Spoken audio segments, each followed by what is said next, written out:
Hello students, मैं अंजलि पयाल। कैसे हैं आप सब लोग? उम्मीद करती हूँ कि आप सब लोग अच्छे होंगे और अपनी लाइफ में बहुत बेहतर कर रहे हैं। आज हम बात कर रहे हैं क्लास 8 की साइंस की, जिसमें हमारा चैप्टर चल रहा था combustion and flame. Combustion and flame में हमने चैप्टर तो कंप्लीट कर लिया था। अभी हमारी एक्सरसाइज कंप्लीट हुई थी लास्ट सेशन में और हमने कुछ क्वेश्चन आंसर्स स्टार्ट किए थे। एक बार दोबारा से लास्ट सेशन के क्वेश्चन आंसर्स को रिवाइज करेंगे और फिर आज कुछ नए क्वेश्चंस आपको देखने को मिलेंगे। ओके, किसी का कोई डाउट होगा और क्वेश्चन होगा तो वो आप लोग पूछ लें। चलिए,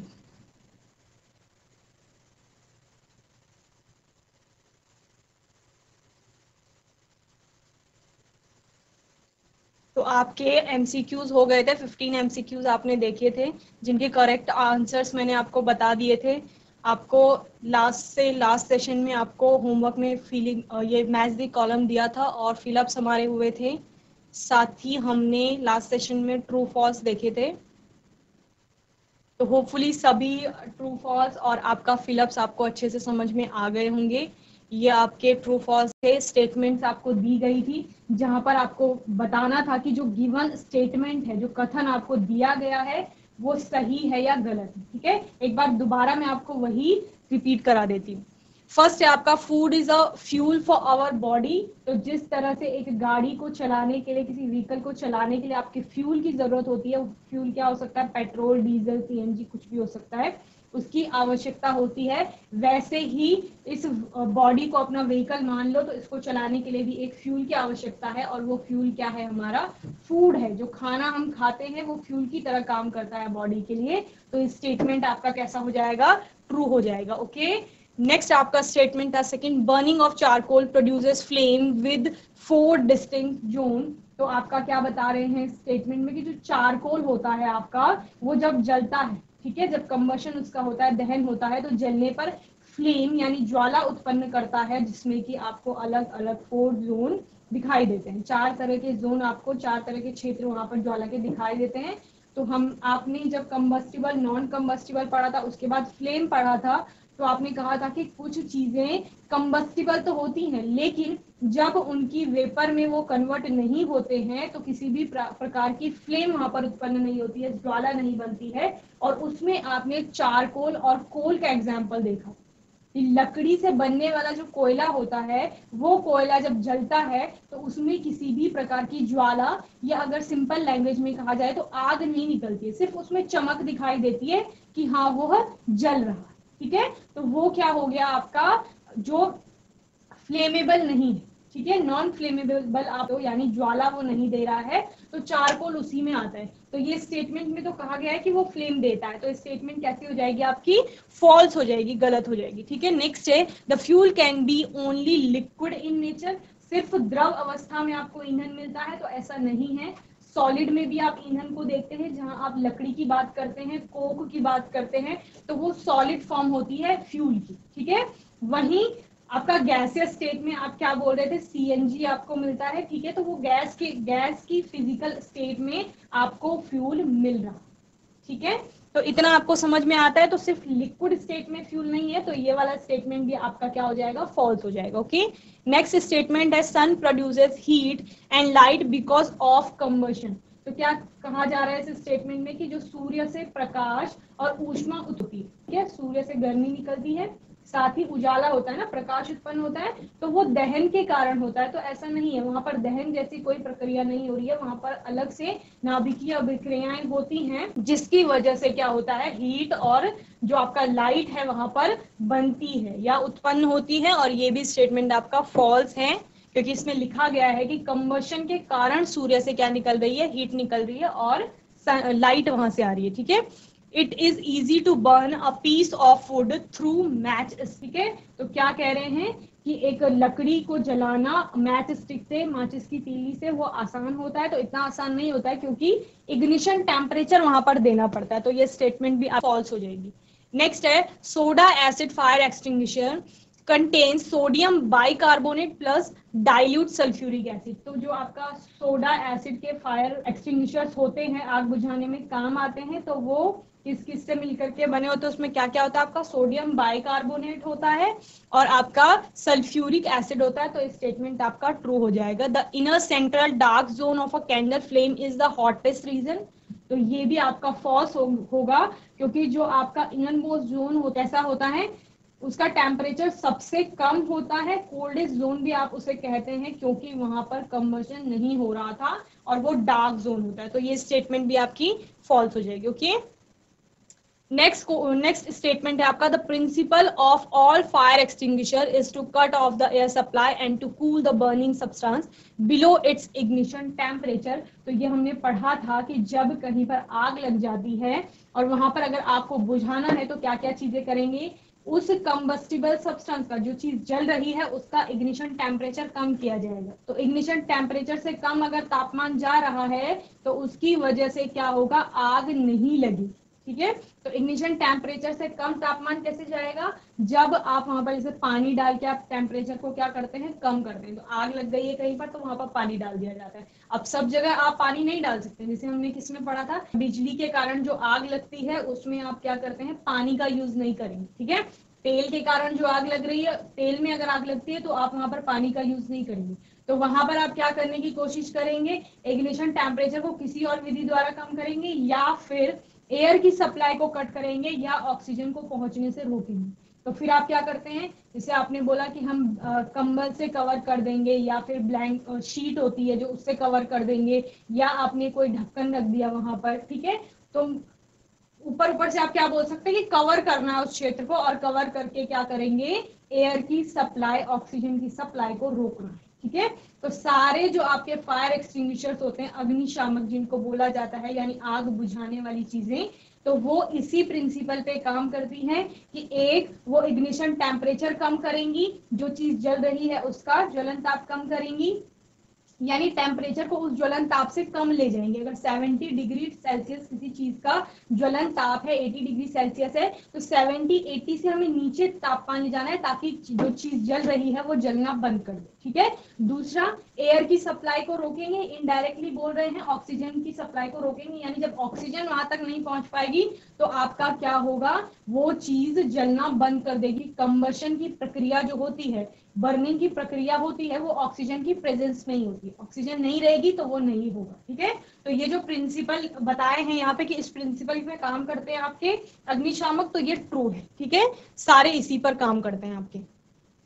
ओके, नेक्स्ट आपके हमारे क्वेश्चन आंसर आए थे। पहला क्वेश्चन था आपका, explain how the use of CNG in automobiles has reduced pollution in our cities. तो आपने क्या कहा था कि जितने भी सीएनजी से चलने वाले व्हीकल्स हैं, क्योंकि सीएनजी फ्यूल क्या करता है, कम से कम आपके हानिकारक उत्पाद उत्पन्न करता है, तो उससे पोल्यूशन बढ़ता नहीं। तो किसी भी तरह से आपका कार्बन डाइऑक्साइड, नाइट्रोजन के ऑक्साइड और सल्फर के ऑक्साइड प्रोड्यूस नहीं हो रहे हैं, तो आपका पोल्यूशन नहीं हो रहा है। और किसी भी तरह से वो क्या नहीं करता है, आपका रेजिड्यू नहीं छोड़ता है, जलने पर कोई भी पदार्थ नहीं बनेगा। ठीक है, तो आपका क्या होगा, सीएनजी अच्छा होगा और प्रदूषण कम करेगा। ठीक है, सेकेंड आपने बोला था LPG and wood as fuel, तो कंपेयर करना था दोनों को। तो हमने पढ़ा था कि एलपीजी क्या होता है, पोल्यूशन कम करता है, उससे धुआं कम उत्पन्न होता है और पूर्ण तरह से उसका दहन होता है, जिसकी वजह से उसका कैलोरीफिक वैल्यू ज्यादा होता है, जिससे खाना जल्दी बनता है। और इसी के ऑपोजिट ही क्या थी, आपकी वुड थी। तो इस तरह से हमने कंपेयर कर लिया था। It does not produce pollution, it does, no smoke is produce, it produces smoke, it is a liquid fuel, while it is in solid state it has more calorific value, about 55,000 kilojoule per kg, while it has 70,000 kilojoule per kg calorific value. It can be easily transported and it can't. Okay, तो ये हमने क्या compare कर लिया था, दोनों की तुलना कर ली थी।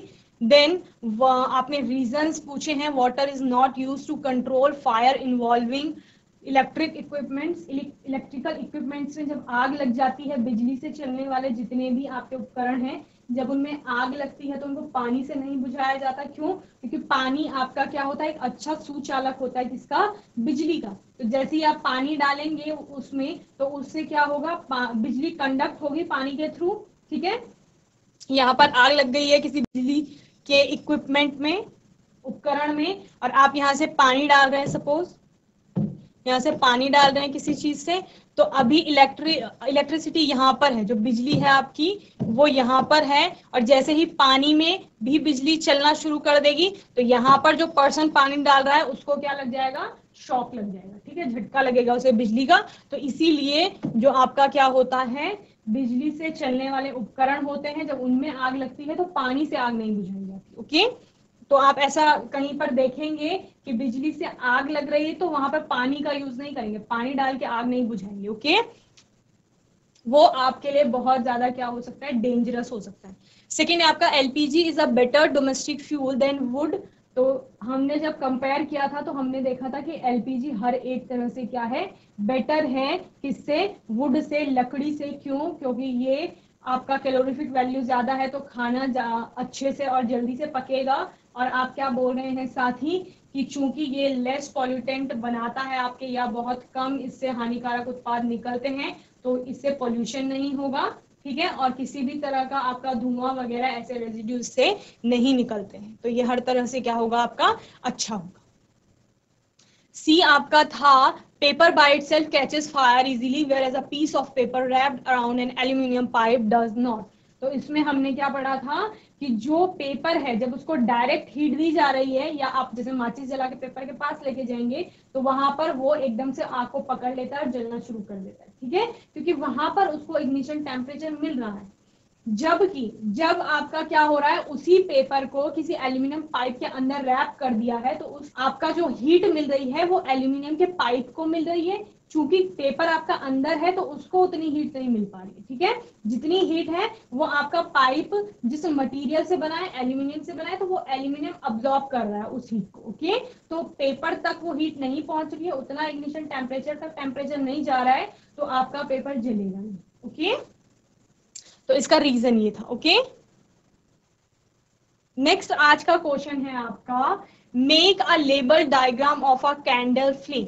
ठीक है, तो यहाँ पर आपको लेबल्ड डायग्राम यानी आपको डायग्राम बताना है फ्लेम का, और उसके साथ साथ आप क्या बताएंगे कि कौन सा पार्ट है, यानी लेबलिंग करेंगे उसकी। ठीक है, तो मैं आपको ऐसे ही बता देती हूँ एक बना करके। सबसे पहले फ्लेम का कौन सा पार्ट आएगा, ये आपका इनर मोस्ट जोन हो गया, जिसको आप डार्क जोन कहेंगे। देन इससे बाहर आपका मिडिल का जोन आता है जो येलो कलर का रहता है।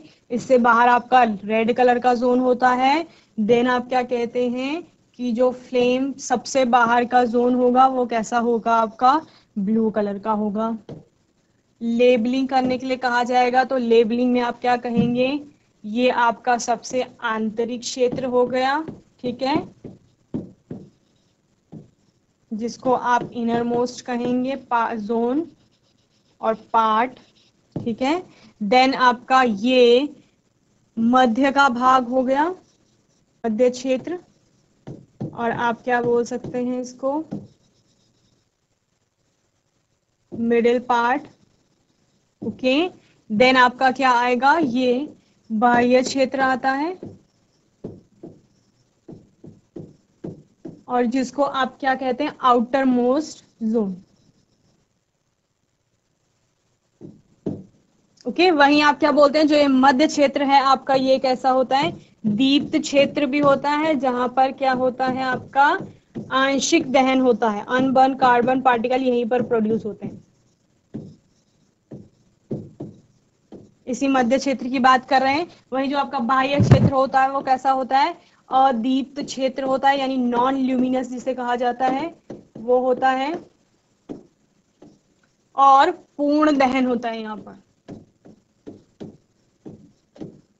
और कलर आपको इस पे दिख ही रहे हैं कि कौन से पार्ट का कलर क्या होगा। ठीक है, बाह्य क्षेत्र ये वाला है आपका, ब्लू कलर का है। तो इस तरह से आप लेबल डायग्राम बना देंगे। ये मैंने आपको ऐसे ही समझाया है, और आप इसके बाद दोबारा दूसरा इसका अच्छा वाला वो देख लीजिए, ये आपका डायग्राम बना। ठीक है, तो ये आपका पूर्ण दहन वाला ब्लू पार्ट है, ये वाला ब्लू पार्ट है जिसमें पूर्ण दहन हो रहा है। आंशिक दहन में क्या हो रहा है आपका, ये येलो पार्ट में आपका आंशिक दहन होगा। ठीक है, और यहाँ पर जो सबसे अंदर का पार्ट है ये ब्लैक जोन होगा। ठीक है, डार्क जोन भी जिसे कहा जाता है। ओके, तो किस तरह से आपको बताया है, जो ब्लू पार्ट है वही कैसा होगा, आपका सबसे गर्म भाग होगा। ओके, वहीं पर जो आंशिक दहन वाला मध्य का भाग है पीला है, और कम गर्म भी वही होगा। ठीक है, सबसे कम कौन सा होगा, जो बिना जली मोमबत्ती का सबसे आंतरिक क्षेत्र है। ठीक है, सबसे अंदर वाला जोन होगा, और ये आपकी क्या हो गई, कैंडल होगी। तो इस तरह से आपको कैंडल का फ्लेम वाला पार्ट ये आपका मेन है। ठीक है, इतना पार्ट मेन है, फ्लेम बनाना है ना आपको, तो फ्लेम ये है, ज्वाला ये है। तो आप जल्दी से इसको बना लेंगे, अगर किसी को कोई डाउट होगा तो वो पूछ लेंगे। ठीक है,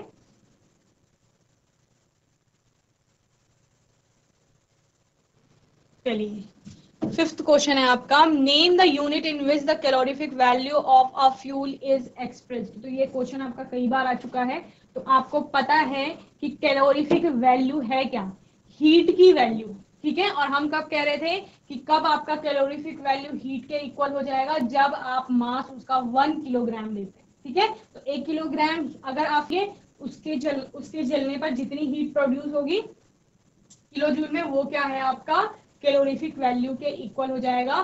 तो आपका जो यूनिट होता है वो किलो जूल पर KG. Okay, the unit in which the calorific value of a fuel is express is kilo joule पर केजी। ओके, पर किलोग्राम। ओके, जल्दी से नोट कर लीजिए इसे। नेक्स्ट क्वेश्चन है आपका 6, explain how CO2 is able to control fire. तो आग जब लगती है तो कार्बन डाइऑक्साइड गैस, जैसे आपने बोला था कि सिलेंडर्स में आपके कार्बन डाइऑक्साइड गैस होती है जो फायर एक्सटिंग्विशर्स के लिए use as a fire extinguisher use किए जाते हैं। तो वहां पर CO2 कैसे आग को कंट्रोल करती है, तो जिस क्षेत्र में, जिस पार्ट में आग लगी है वहां पर वो कवर कर लेता है, CO2 कवरिंग बना लेती है अपनी, और वहां एयर को पास नहीं होने देती। इस वजह से क्या होता है, आग वहां पर बुझ जाती है। ओके, तो क्या कह रहे हैं, as CO2 is heavier than oxygen, carbon dioxide भारी होती है किसकी तुलना में, ऑक्सीजन की तुलना में। Okay, it forms a blanket around fire, जहां पर आग लगी है उसके चारों तरफ एक ब्लैंकेट की तरह, यानी एक कंबल की भांति वहां पर काम करती है, because of which the supply of air is stopped. Okay, तो जो एयर की सप्लाई है वहां पर वो रुक जाएगी। क्या कह रहे हैं कि अगर किसी पार्ट में आग लगी है यहाँ पर, ठीक है, ऑक्सीजन की सप्लाई हो रही थी, यहाँ पर O2 सप्लाई हो रही थी, अभी क्या बोला, CO2 वहां पर क्या डाल दी है, कार्बन डाइऑक्साइड गैस डाल दी है, और हम कह रहे हैं कि कार्बन डाइऑक्साइड जो है वो भारी है एज कंपेयर टू O2। ठीक है, O2 की तुलना में भारी है, तो वो यहाँ पर ये कार्बन डाइऑक्साइड आवरण बना देगी एक, और इसको कवर कर रही है। ठीक है, कवर हो गया ये, तो अभी O2 की सप्लाई रुक जाएगी। O2 अगर यहाँ नहीं पहुंच पाएगा तो कंबशन नहीं होगा, दहन की प्रक्रिया नहीं होगी, यानी बर्निंग वहां पर रुक जाएगी, जलने की प्रक्रिया हो रही थी आग लगने की वो रुक जाएगी, यानी आग बुझ जाएगी। ओके, तो कार्बन डाइऑक्साइड क्या होती है, भारी होती है ऑक्सीजन की तुलना में, और वो आग वाले क्षेत्र में एक ब्लैंकेट की तरह, कंबल की भांति एक आवरण बना लेती है, जिस कारण की ऑक्सीजन वहां तक नहीं पहुंच पाती है, ऑक्सीजन का सप्लाई रुक जाता है, और उससे क्या होगा, जब ऑक्सीजन और एयर का सप्लाई वहां तक नहीं पहुंचेगा तो आग बुझ जाएगी। Okay, it bring down the moreover it brings down the temperature of the burning substance, यानी जो ये सब्सटेंस था इसका टेम्परेचर भी ये कम कर देता है। आपको प्रिंसिपल में याद होगा जब फायर एक्सटिंग्विशर किस प्रिंसिपल पे काम कर रहे थे वो हमने पढ़ा था, तो वहां पर यही बताया जा रहा था कि फायर एक्सटिंग्विशर एक तो आपका क्या करेगा, और O2 की सप्लाई को रोकेगा, हवा की सप्लाई को रोकेगा, और दूसरा आपका क्या करेगा, सब्सटेंस के टेम्परेचर को कम करेगा। जिस चीज पे यहाँ पे आग लगी है उसके टेम्परेचर को कार्बन डाइऑक्साइड कम कर देगा, brings down the temperature. In these ways it plays a significant role in controlling fire, और इन्हीं कारणों की वजह से ये बहुत अच्छा रोल वहां पर अदा करता है, किस लिए, आग को बुझाने के। तो ये आपको समझ में आ गया होगा कि कार्बन डाइऑक्साइड कैसे आग को कंट्रोल कर रही है, नियंत्रित कर रही है। ओके, जल्दी से इसे नोट करेंगे, फिर नेक्स्ट क्वेश्चन देखेंगे।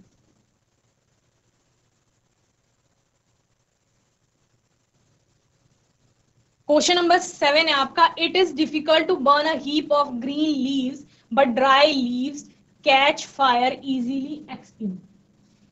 आपने देखा होगा कि जैसे हरे पेड़ पौधे होते हैं उनको अगर आप आग से जलाने की कोशिश करते हैं तो वो जलते नहीं। वहीं आपने देखा होगा कि सूखे पेड़ पौधे होते हैं या फिर जो सूखी पत्तियां होती हैं उनको जलाना इजी होता है। तो वो किसके कारण हो रहा है कि जो आप ग्रीन लीव्स की बात कर रहे हैं, हरी पत्तियों की बात कर रहे हैं, तो उनमें वाटर कंटेंट वहां पर प्रेजेंट होता है, पानी किसी न किसी रूप में प्रेजेंट है। ठीक है, हरी पत्तियों का मतलब क्या है कि उनमें जान है, और जान है तो वहां पे पानी है। और पानी क्या करता है, आपका इग्निशन टेम्परेचर तक पहुंचने नहीं देता है, तो आपका आग नहीं लगेगी हरी पत्ती में, बल्कि बहुत अगर लगती भी है तो बहुत टाइम लगता है। जबकि सूखी पत्तियां जो होती हैं उनमें इजीली आग लग जाती है। क्यों? क्योंकि वहां पर मॉइस्चर नहीं है, पानी नहीं है वहां पर सूखी पत्तियों में। ठीक है, तो एकदम से जब हम उसको हीट देंगे या आग के कांटेक्ट में लाएंगे तो इग्निशन टेम्परेचर मिलता है, और सूखी पत्तियां आपका या सूखे पेड़ पौधे अगर कुछ जा रहा है तो वो एकदम से जलना शुरू कर देते हैं। ओके, तो यही रीजन है इसका। The green leaves hold some amount of water, जो आपकी हरी पत्तियां हैं उनमें क्या है, आपका पानी प्रेजेंट है। ठीक है, so its ignition temperature gets increase. तो इग्निशन टेम्परेचर बढ़ गया उनका पानी के कारण, इग्निशन टेम्परेचर बढ़ा हुआ है, यानी ज्यादा हीट देनी पड़ी। आप कहेंगे कि मैम हरे पेड़ तो जल जाते हैं जब जंगलों में बड़ी आग लगती है, तो वो बड़ी आग का मतलब क्या है, ज्यादा हीट देनी पड़ेगी। ठीक है, बहुत ज्यादा हीट देनी पड़ेगी, तब उस इग्निशन टेम्परेचर तक टेम्परेचर जाएगा और तब आग लगना शुरू होगी। वहीं and it does not burn easily, इसीलिए वो जल्दी से आसानी से जलते नहीं, जलते हैं पर आसानी से नहीं जलते। On the other hand dry leaves are waterless, उन ड्राई लीव्स जो है सूखी पत्तियां, उनमें किसी तरह का मॉइस्चर कंटेंट या फिर पानी नहीं है। So they catch fire easily having low ignition temperature, उनका इग्निशन टेम्परेचर क्योंकि पानी नहीं है तो इग्निशन टेम्परेचर कम होगा, ज्वलन ताप कम होगा, तो इस वजह से क्या होगा, वो जल्दी से आग को पकड़ लेंगे। यानी आप थोड़ा सा हीट करेंगे तो इग्निशन टेम्परेचर तक टेम्परेचर पहुंच जाएगा और आपका सूखी जो पत्ती होगी वो जलना शुरू कर देगी। ओके, तो क्या समझ में आया, हरी पत्तियों में पानी है, पानी के कारण उनका इग्निशन टेम्परेचर ज्यादा है और इसीलिए उनको जल्दी से जलाना पॉसिबल नहीं है।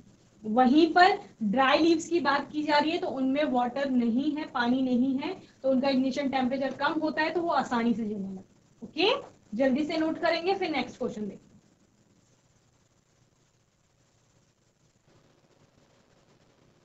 नेक्स्ट क्वेश्चन है आपका, which zone of a flame does a goldsmith use for melting gold and silver and why. ठीक है, ये क्वेश्चन भी आपका कई बार आ चुका है। तो आपको पूछा गया है कि जो गोल्ड स्मिथ होते हैं, सुनार होते हैं आपका, वो ज्वाला के किस क्षेत्र का उपयोग करते हैं सोने और चांदी को पिघलाने के लिए। तो ये आपको बहुत अच्छे से याद हो गया होगा कि जो आउटर मोस्ट जोन होता है फ्लेम का, वो यूज किया जाता है उनके द्वारा। और क्यों किया जाता है, क्योंकि वहां पर कंप्लीट कंबशन आप पढ़ रहे हैं, क्योंकि ऑक्सीजन बहुत अच्छे से वहां पर मिल रही है बाह्य क्षेत्र में, और पूर्ण दहन वहां पर हो रहा है, जिसके कारण ज्वाला के उस क्षेत्र का जो क्या होता है तापमान होता है वो सबसे ज्यादा होता है, सबसे ज्यादा होता है। इसीलिए इजी होता है क्या करना, मेल्ट कराना आपके गोल्ड को और सिल्वर को। Okay, a goldsmith uses the outermost zone of flame which is non-luminous to melt gold and silver, as it is the hottest zone of the flame having more temperature। ठीक है, तो ये कौन सा zone है आपकी flame का, ये अंदर वाला पार्ट हो गया इसका, देन आपका येलो पार्ट हो गया, देन रेड हो गया, देन ब्लू हो गया। ठीक है, तो ये आपका सबसे बाह्य क्षेत्र है। ठीक है, आउटर मोस्ट जोन।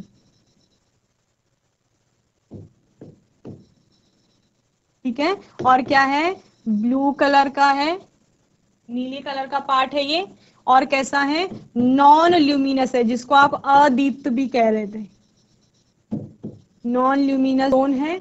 साथ ही क्या है, यहाँ पर सबसे ज्यादा टेम्परेचर है, हॉटेस्ट जोन भी आप इसको कहते हैं।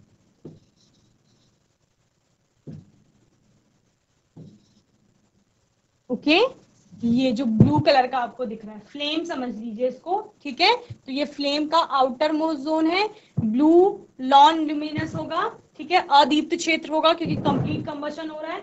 अनबर्न कार्बन पार्टिकल नहीं है जो ग्लो पैदा करेंगे, अनबर्न कार्बन पार्टिकल कहाँ थे, मिडिल के पार्ट में थे, जहां पर आप बोल रहे थे कार्बन के ऐसे पार्टिकल्स हैं जो जल नहीं रहे हैं, जिनका पूर्ण क्या नहीं हो रहा था, आपका दहन नहीं हो रहा था, आंशिक दहन की बात कर रहे थे, तो वो ग्लो यहाँ पर उत्पन्न कर रहे थे। ठीक है, तो वैसा कुछ यहाँ ब्लू वाले पार्ट में नहीं मिलता है, तो इसीलिए नॉन ल्यूमिनस हो गया। और क्योंकि कंप्लीट कंबशन हो रहा है वहां पे, तो हॉटेस्ट जोन है। क्यों हॉटेस्ट जोन क्यों है? क्योंकि कंप्लीट कंबशन हो रहा है।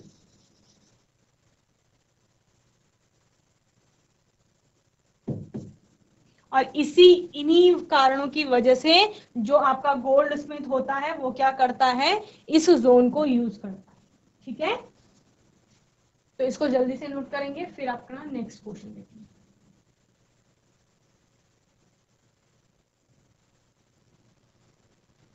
नेक्स्ट क्वेश्चन है, can the process of rusting be called combustion? क्या रस्टिंग की प्रक्रिया, यानी जो आपका क्या था, संक्षारण, जंग लगना जिसे कहा जा रहा था। ठीक है,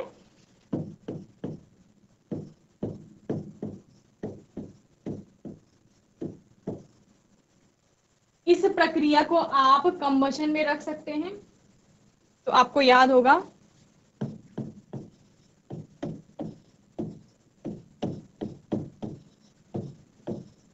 ऐसा कुछ हम कह रहे थे, यानी आयरन आपका ऑक्सीजन के साथ रिएक्ट करके, आप क्या कह रहे थे, आयरन प्लस ऑक्सीजन आपस में रिएक्ट करके क्या बनाएंगे, आपका आयरन का ऑक्साइड बना देंगे।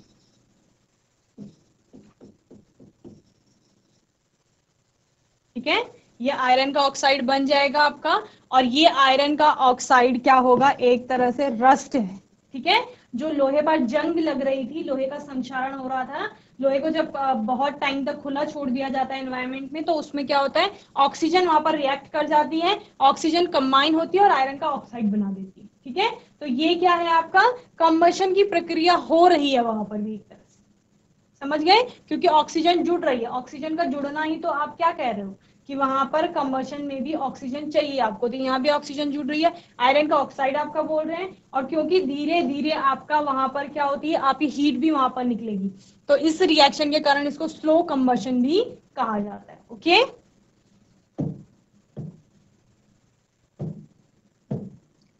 the process of rusting emits heat during the formation of its oxide, so we can call the process of rusting as slow combustion. ठीक है, तो आपका आयरन ऑक्सीजन की प्रेजेंस में रिएक्शन हो रही है, साथ में आप क्या करेंगे, चूंकि हीट निकल रही है, और कंबशन में आप कहते हैं कि हीट प्रोड्यूस होती है।